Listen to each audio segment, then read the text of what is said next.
Eruption of the Stromboli volcano continues. A narrow stream of lava is flowing from the summit of the volcano down toward the sea.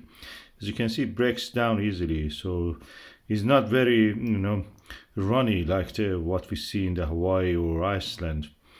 It's a lava which has some silica, probably around 50 to 60% silica content. So that's practically a sticky lava. It doesn't completely crumble or pulverize. When you look at it in the beach, that's what you will see. These are the pumice, as you can see. Lots of air bubbles in these little rocks.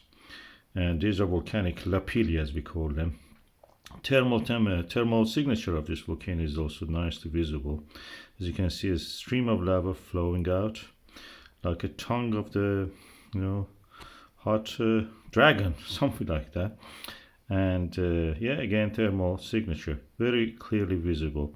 This volcano will continue like that if it just wants to erupt like this. It doesn't use much energy or much, pressure.